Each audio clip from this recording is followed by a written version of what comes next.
My mother allowed the guy who assaulted me to visit my daughter. 10 years later, she wants to fix our relationship and get to know her grandkids. Jack ended up taking a plea deal and got no jail time in exchange for him never having any right to see my daughter. When my daughter was born, my mother asked me to move back home and said sorry for everything, and she did. A year after my daughter was born, I went to college a few hours away, and my mom retired early to watch her while I went to college. During the week I stayed on campus so I didn't have to drive back and forth, and on the weekends I came home, and I also called every night to make sure my daughter was okay. In my second year of college, me and my boyfriend eloped, and my mom did not like that one bit, even though we've been together for 6 years at that point, and he takes care of my daughter like she's his and still does to this day. So one day we had a big snowstorm and my Thursday and Friday classes were canceled. So I went home early without telling my mom, and guess who was in the kitchen when I walked in? Jack's mom, my mom, and Jack. Jack was also holding my daughter when I walked in. They were surprised, to say the least, and I started flipping out naturally and grabbed my daughter and packed a bag with her stuff. My mother and Jack's mother pleaded with me not to leave while I was packing. When I went to leave, my mom was crying now, begging me to forgive her. I said I would never forgive her and went to walk out. On my way out, Jack grabbed my arm and said I should be nicer to my mother.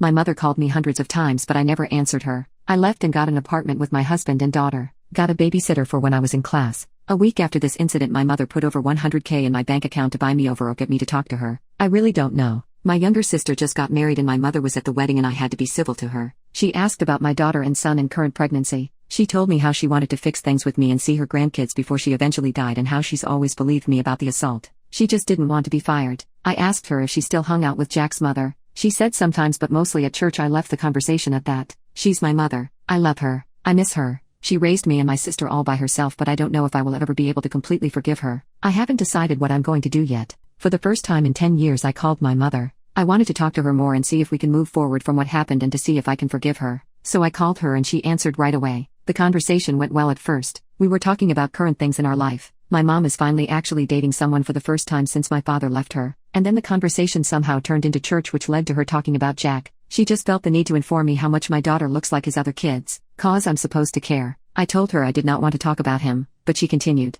My mother informed me that he's a better person now, and feels terrible for what he did, and how I should forgive him because it happened so long ago. I should be over it by now. I got pissed at her. My mother has never heard about what happened to me. She only ever listened to his story about what happened. So I told her what happened, what really happened, and how her talking about the man who assaulted me would make me have zero respect for her. I told her to never call me, to keep our relationship the way it's been for the last few years, because she is never going to change. I feel really hurt, but I mostly feel really stupid for thinking my mother has changed at all. I don't understand why I'm not good enough for her to make her stop talking to him and his family. I'm not going to bring any of my kids around her. It sucks that I can't let my kids see their grandmother, but she has hurt me too much, and how would I know she won't hurt them somehow? I can't trust her to be around them.